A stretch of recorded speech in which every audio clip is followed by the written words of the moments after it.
그래서 에스겔 얘기를 좀 해보면 에스겔 하면 목사님은 어떤 게 제일 떠오르세요? 제가 에스겔을 신학교 다닐 때 조금 공부를 했었거든요. 네. 근데 이제 저도 읽으면서 그런 생각을 했고 에스겔서를 읽으면서 들었던 느낌이 뭐였냐면 와, 이 사람은 정말 약간 죄송한 말이지만 하나님의 선지자에게 이런 표현이 정말 맞는지는 모르겠지만 정신이 좀 이상한 것 같다. 네, 그런 생각이 들 만큼 다른 예언자들하고는 굉장히 결이 다른 그런 특징을 보여주더라고요. 그래서 이렇게 성경을 읽고 나서 나중에 이제 여러 가지 주석책도 막 살펴보고 하니까 실제로 그 자유주의 신학이 막 활개치던 시대에는 19세기, 20세기 초반 이때는 학자들이 무슨 생각까지 했느냐면 에스겔은 분명히 정신병을 앓았던 사람이다. 그 보는 환상도 하도 특이하고 다른 사람들이 보는 환상하고 너무 다르니까. 네. 그 다음에 이제 아까 상징행위 얘기하셨는데 그 상징행위도 다른 선지자들에 비해서 유독 많이 하거든요. 다른 선지자들은 어쩌다 한 번 하거나 안 하거나 그랬는데 에스겔은 툭하면 막 들어 누워 있고 옆으로 누워 있고 몇 년을 버티고 막 이런 일들을 하니까 이제 그런가 보다라고 얘기를 하는데, 또 최근의 학자들은 뭐라고 얘기하느냐면 이 시대가 에스겔이 이랬어야만 하는 시대였다. 네, 그렇게 얘기하는 분도 있어요. 극한의 표현이 필요할 만큼 극한의 상황이었다. 네, 그렇게 얘기하시는 분들도 있더라고요. 하여튼 제가 받았던 첫인상은 그거였습니다. 야, 진짜 좀 이상하다. 근데 뭐 하나님께서 시키시는데 어떻게? 그러니까요. 이런 걸 시키시는 하나님의 네, 그런 마음 속에서 네, 이 백성들을 구원하시고자 하는 그런 하나님의 절실함을 저는 좀 생각을 네, 했거든요. 네, 네. 네, 근데 상징 행위만 딱 보면은 네. 목사님 말씀처럼 네. 저 사람 미친 사람 아닌가 네, 그런 생각이 자연스럽게 들어요. 네. 왜냐면 여러분 3페이지 보시면은요, 상징 행위 6개 정도 정리를 했는데 이게 다가 아닙니다. 많은 상징 행위가 있는데 그 중에서 좀 특징적인 거 몇 가지를 좀 추려봤어요. 이 상징행위가 네, 에스겔이 포로로 바벨론에 끌려가 있지만 아직 예루살렘은 망하기 전에 있었던 일들이죠. 맞습니다. 그 예루살렘 망할 것에 대해서 예언으로서 그렇죠. 했던 상징행위. 네, 예, 맞습니다. 맞습니다. 쭉 뭐 보시면은 여러분들 보시면 아시거든요. 1번에 뭐 토판에 예루살렘을 그리는 행위, 어떤 이렇게 뭐 토판이 있어요. 흙으로 된 판이 있어요. 이 판에 예루살렘을 그려서 그 토판을 둘러쌉니다. 뭐 사다리가 둘러싸기도 하고 뭐 언덕을 쌓기도 하고 진을 치기도 하는데 이게 상징 행위라는 거예요. 그러니까 예루살렘이 바벨론이라는 나라에 둘러싸이게 될 것이다. 그것을 이제 에스겔이 상징적으로 보여주는 것입니다. 그래서 이 상징 행위는 예루살렘에 대한 심판하고 다 맞물려 있다. 그렇게 보실 수가 있습니다. 누워 있는 행위도 마찬가지예요. 왼쪽으로 390일 누워 있는 것은 이제 북이스라엘. 왼쪽으로 어떻게 390일 동안 팔이 저려가지고 안 될 것 같은데. 390일 동안 이렇게 누워 있으면은 네. 목사님은 최대 몇 시간 누워 보셨습니까? 저는 밤에 자다가 팔이 저려서 깹니다. 네, 어젯밤에도 이렇게 옆으로 누워 자다가 외고 자려가지고 깼는데요. 390일은 말이 안 되는 것 같은데요. 예. 그래서 이게 다 상징 행위라는 거예요. 네. 진짜 390일 동안 누워 있으면서 이스라엘이 390년 동안 범죄했다는 것을 이제 상징적으로 보여주는 거. 하루에 이제 1년씩 계산을 한 것이죠. 북이스라엘이군요. 여기서 그렇죠. 말하는 이스라엘이. 북이스라엘이죠. 그리고 오른쪽으로 40일 누워 있는 것은 40년 동안. 이게 딱 기간이 딱 맞아 떨어지는 건 아니에요. 그렇죠? 그렇지만 이러한 상징 행위를 통하여서 북이스라엘이든지 아니면 남유다가 멸망하게 될 것이라는 것을 보여주고 있고요. 심지어는 3번의 인분으로 떡을 구워 먹는 행위까지. 똥이죠. 네. 너무 직접적이었나요? 네. 인분까지 좋았던 것 같습니다. 인분으로 사람의 그것으로 네. 떡을 구워 먹는 상징 행위를 하라라고 하나님께서 그렇게 시키셨죠. 네.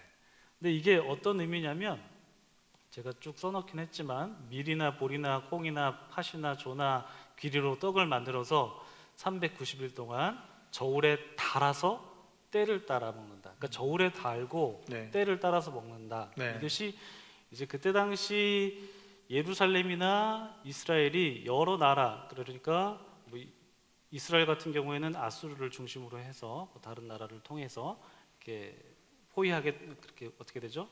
공격을 받게 되는데 네. 그런 공격을 받음으로써 그 안에 곡식이 부족한 그런 황폐함을 겪게 될 것이다 네. 라는 것을 이렇게 상징 행위로 보여주는 것입니다. 네.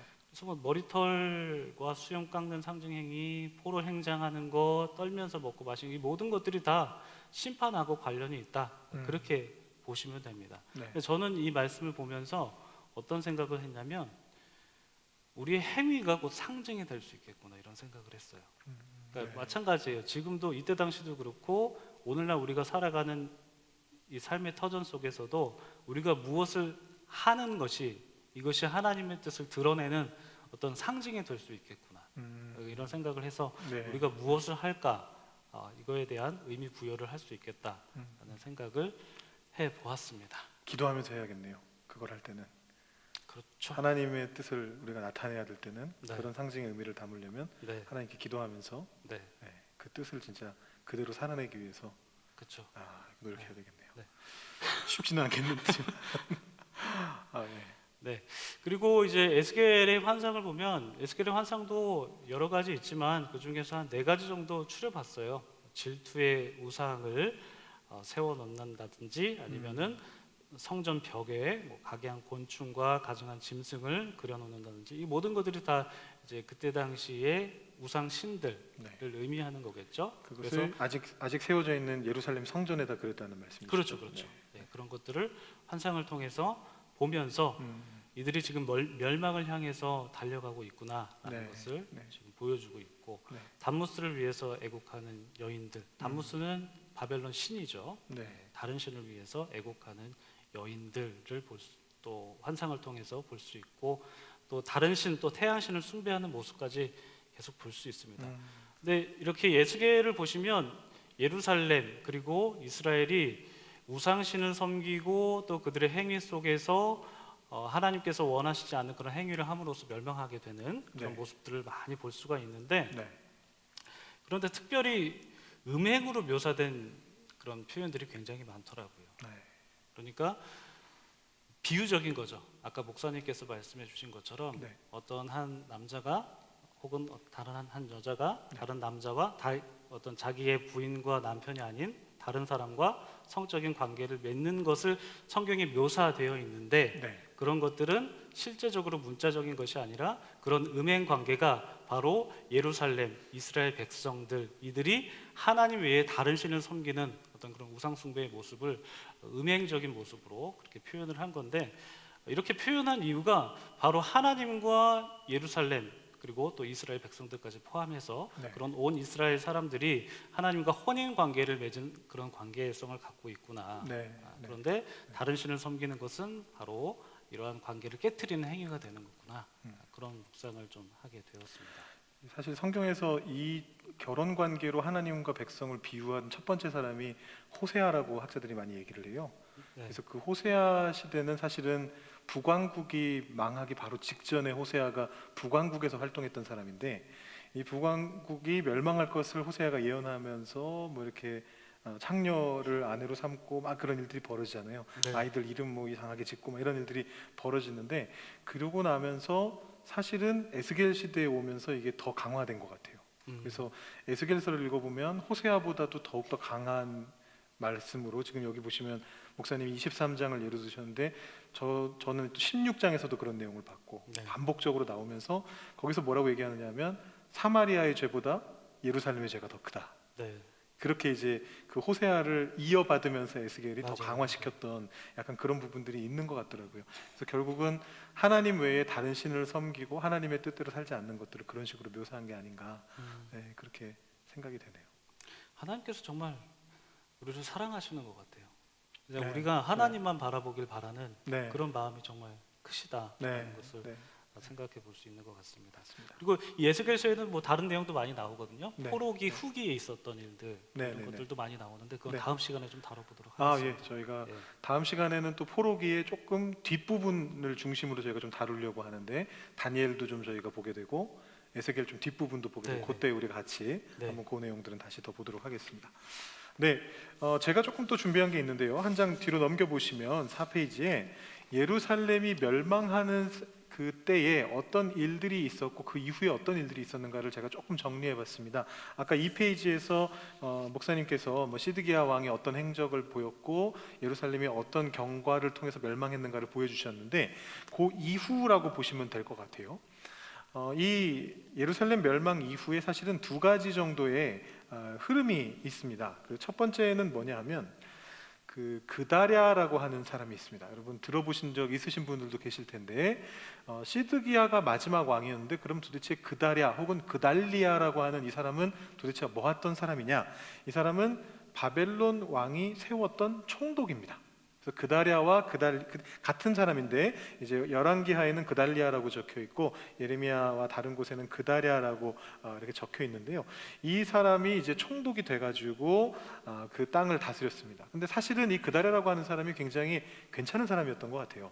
그래서 나중에까지 해도 사실은 유다 사람들이 이 그다랴가 죽은 것에 대해서 애곡하는 뭐 70년 몇 년 후까지도 포로기가 끝난 이후에도 계속해서 금식하고 애곡했던 그런 모습들을 볼 수 있는데 아마 그다랴가 살아 있었다면 어쩌면 이 남아 있었던 예루살렘 쪽에 남아 있었던 포로로 끌려가지 않고 예루살렘 쪽에 남아 있었던 사람들이 하나님의 뜻을 잘 따르는 일들이 벌어졌을 수도 있는데 그런데 그렇게 일이 돌아가지 않았죠. 그래서 결과적으로 이 그다랴는 죽음을 당하고 이스마엘이라고 하는 사람에게 죽음을 당하게 되고 그 이스마엘은 또 이스마엘대로 또 딴 사람에게 요하난이라는 사람에게 또 죽음을 당하게 되고 그리고 나서 남은 이 요하난이라고 하는 사람이 거기 예레미야 말씀을 보시면 43장 5절에 가레아의 아들 요하난이라고 하는 사람이 나오는데 이 요하난이 사실은 시드기야와 똑같은 짓을 했습니다. 네. 어떤 일이 벌어졌느냐면요.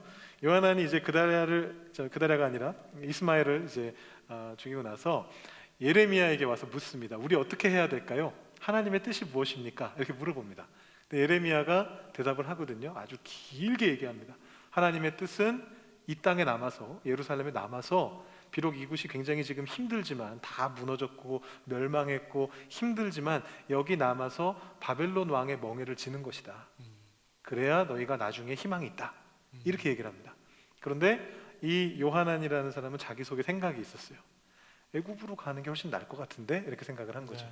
그래가지고 결국은 예레미야에게 와서 하나님의 뜻이 무엇입니까? 라고 물어본 다음에 예레미야가 대답하니까 그거 거짓말이야 이렇게 얘기하고 왜 물어봤는지 모르겠어요. 당신이 지금 한 말은 거짓말이요 그렇게 얘기하고 나서 시드기야보다 좀 심한 것 같습니다. 더 심한가 봐요. 심한 것 같은데요. 그래서 그 예레미야와 바룩까지 다 끌고서 애굽으로 가는 내용이 이제 예레미야서에 이제 나오게 됩니다. 그래서 결국 이 그다랴 같은 경우는 하나님 뜻을 따르려고 하다가 죽은 것이고 예레미야 같은 경우도 하나님 뜻을 계속해 따르려고 했지만 이 요하난에게 의해서 이끌려가게 되면서 결과적으로 벗어나게 되죠. 예루살렘 땅에서 계속해서 살아갈 수가 없게 됩니다. 그러면 이제 예루살렘에 남은 사람들은 어떻게 됐을까요? 이 지도자들이 이런 식으로 다 떠나고 나니까 사실 지도자 그룹이 바벨론으로 많이 끌려갔고요. 남은 사람 중에서는 이렇게 서로 죽고 죽이고 하다가 결국은 예레미야까지 강제로 끌려서 애굽으로 가버렸습니다. 그리고 이제 예루살렘에 남았던 사람들이 있습니다. 우리가 성경에서는 마치 그때 예루살렘이 완전히 비어 있었던 것처럼 유다 땅이 텅 비어서 안식했던 것처럼 그렇게 많이 묘사가 되지만 실제로는 이때 남았던 사람들이 있고요.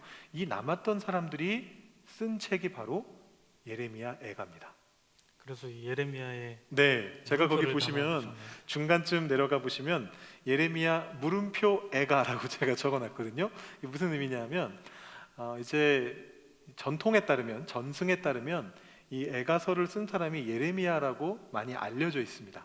그러다 보니까 이 애가서의 이름을 처음 그리스어로 번역해가지고 헬라어로 번역해가지고 처음 이름을 붙일 때 예레미야 애가라고 이름을 붙였고 그 전통이 지금까지 사실 전해져 내려오고 있어요. 그런데 이제 많은 학자들이 생각해 본 결과 연구해 본 결과 이 예레미야 애가를 예레미야가 썼을 가능성은 거의 없는 것 같습니다. 왜냐하면 아까 말씀드린 것처럼 예레미야는 거의 초반부에 애굽으로 끌려갔거든요. 그런데 예레미야 애가의 내용을 읽어보면 이 예루살렘 땅에서 벌어지고 있는 참상을 자기 눈으로 보면서 거기에 대해서 탄식하면서 쓰고 있는 이제 그런 노래이고 그런 시입니다. 그래서 많은 사람들이 어떻게 생각하느냐 하면 이 예루살렘에 남아서 그 참상을 직접 겪고 있었던 사람 중에 누군가가 이 애가를 적었다라고 그렇게 생각을 합니다. 그래서 그 내용을 한번 보시면은 특히 1장과 2장에 예레미야 애가 1장과 2장에 예루살렘에서 벌어졌던 참상이 아주 자세하게 나오는데요. 사실은 너무 많아가지고 제가 다 적지를 못했어요. 사실은 1장, 2장을 통으로 그냥 쭉 읽어보시면 그야말로 감정이입이 저절로 되는, 눈물이 저절로 흐르게 되는 약간 그런 상황인데 제가 좀 과장했나요? 아 진짜 저도 공감을 해가지고 네. 진짜로. 그렇죠. 네, 맞아요. 거기 1장, 2장을 읽으면 네. 진짜로 눈앞에서 사람이 죽어가는 게 보일 정도의 너무 생생하게 너무 묘사를- 생생하게 네. 묘사를 하고 있거든요. 근데 그 중에 몇 가지를 예를 들어 보면 뭐 17절 1장 17절을 보시면 시온이 두 손을 폈으나 그를 위로할 자가 없도다. 이게 우리가 지금 생각할 때는 위로를 받지 못하는구나 그냥 그 정도로 생각할 수 있지만 이 당시 사회에서는요 누군가가 위로를 바라고 손을 폈는데 아무도 위로해 주지 않는다. 그건 그야말로 신에게 버림받고 뭐 그냥 아주 바닥에 떨어졌다라는 이제 그런 뜻입니다. 그래서 위로할 자가 없다라는 굉장히 슬픈 얘기로 시작을 하고요. 2장에 가보시면 여호와의 전에 원수들이 들어와서 떠들었다. 그 다음에 10절을 보시면 장로들은 땅에 앉아서 티끌을 머리에 덮어쓰고 굵은 배를 두르고 있고 처녀들도 머리를 땅에 숙이고 곡을 하고 있다. 그리고 나서 11절을 보시면 어린 자녀와 젖 먹는 아이들이 성읍 길거리에서 기절하고 있다.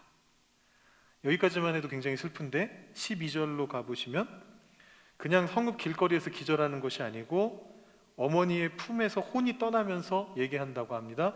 곡식과 포도주가 어디 있느냐. 이게 굉장히 시적이고 좀 문어체로 여기 표현이 됐는데 실질적인 말은 그런 거죠.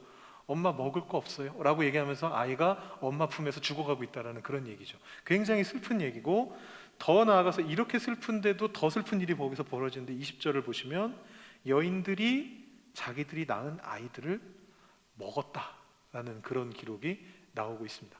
이 고대 근동에서 심각한 어떤 기근이 벌어질 때 이런 일들이 일어나기는 했던 것 같아요.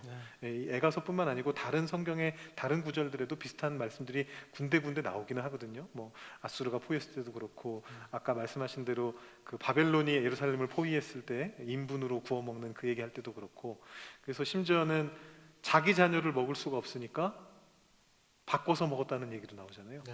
내가 내 아이를 못 잡아 먹으니까 내 아이를 널 줄 테니까 너 아이를 날 줘라 이래가지고 바꿔서 먹었던 얘기까지도 나오는데 그런 아주 슬프고 심각한 일들이 이 예레미야 애가서에 적혀 있고 그것이 예루살렘에서 벌어졌던 일이다라는 것이죠. 그래서 거기에 보면 두 가지 마음이 그 안에 같이 들어있는데 하나는 예루살렘 사람들이 죄 지은 게 맞기는 맞지만 아까 처음에 보셨던 것처럼 죄를 지었잖아요. 물론 그 죄가 정확히 무엇인지 좀 애매하긴 하지만 포괄적인 죄일 수도 있고 우상숭배의 죄일 수도 있고 어찌됐건 간에 벌 받을 만한 해서 벌을 받지만 그럼에도 불구하고 이거는 좀 너무 심하지 않습니까? 우리가 받아야 될 벌이 정말 이 정도까지입니까? 라는 그런 어떤 절절한 고백이 바로 예레미야 애가에 나오고 있고요. 그리고 이제 그 많은 학자들이 그 이사야서의 후반부가 사실은 애가보다 조금 더 늦게 쓰여졌다라고 생각을 합니다. 이건 아주 보수적인 학자분들도 제가 지금 다니는 학교가 위클리프 칼리지가 가장 보수적인 토론토에 있는 학교들 중에 가장 보수적인 학교인데 거기에서도 가르치시는 분들이 이사야서의 뒤의 절반 정도는 이사야가 직접 쓴 것이 아니고 이사야의 제자들이 포로 시대에 쓴 것이라고 그렇게 많이 생각을 하는데 그 이사야서 후반부에 보시면은 바로 이 애가의 내용들을 다시 한번 언급하면서 위로자가 없다라고 말하는 그 내용에 대해서 위로하라, 내 백성을 위로하라 라고 그렇게 이야기를 하면서 여호와의 벌을 이미 배나 받았다 라고 표현하는 그런 장면들이 이사야서 40장 같은데 나오고 있습니다. 그래서 이 사람들이 우리가 분명히 죄 지은 건 맞지만 이 참상은 너무합니다, 하나님. 이런 이제 고백을 조금 했고 욥이 고백하듯이 약간 그런 고백을 했고 거기에 대한 선지자의 응답이 그래 너희가 죄에 대한 벌을 배나 받았다. 이상으로 받았다. 이제 회복될 때가 왔다라고 하면서 이제 포로기 후반 시대의 회복의 메시지들이 이제 전해지는 그런 내용들을 저희가 다음 시간에 조금 더 예. 보도록 하겠습니다. 그래서 저는 좀 들으면서 은혜가 됐는데, 예, 근데 예. 이 예레미야 애가 때, 그러니까 누가 썼든지 간에 예레미야가 썼든지 네, 네, 아니면 네, 거기에 남아있던 사람이 썼든지 간에 네, 이 참혹한 시대 때 네. 하나님의 구원을 찬양하는 내용이 예레미야 애가에 나와요. 맞아요, 맞아요. 그거를 좀 나눠봤으면 좋겠어요. 맞아요. 3장에 나오죠. 예, 3장에 나오거든요. 네. 주의 인자는 끝이 없고 이 찬양 아십니까? 주의 자비는 무궁하며 아침마다 새롭고 늘 새로우니 주의 성실이 금이라 성실하신 주님. 아시네요. 아시네. 예. 이 찬 우리가 익숙한 이 찬양이 예레미야 에가야서를 토대로 만들어진 찬양이거든요. 그런데 그때 그 참혹한 순간에 막 자기 자녀를 잡아먹고 막 칼부림 나는 그 상황 속에서 하나님의 인자하심과 성실하심을 노래하는 아침마다 새롭다라는. 예. 그게 굉장히 참 역설적이면서 뭔가 좀 이해할 수 없는 은혜가 있는 좀 그런 네. 느낌이 들더라고요. 맞습니다. 그래서 우리가 살아가고 있는 때가 때로는 아까 처음에 목사님 기도하시고 했을 때처럼 네. 우리가 살아가고 있는 상황이 어쩌면 이런 포로기 때처럼 좀 힘들고 어려운 순간들이 우리한테 닥칠 수가 있는데 그렇죠. 그때도 우리가 이 에가서를 읽으면서 에스겔서를 읽으면서 이 하나님께로 다시 한번 나아가는 것들을 배워볼 수 있지 않은가 네. 네, 그런 생각들을 해보게 되네요. 네. 네, 오늘 여기까지 저희 나누면 될까요? 예, 얘기 더 하고 싶은데 떠오르는 얘기가 계속 생기는데 네, 저희 또 시간 문제도 있기 때문에 이 정도에서 그러니까요. 저희 마무리하는 게 좋을 것 같습니다. 네, 여기까지 하시죠. 네, 감사합니다.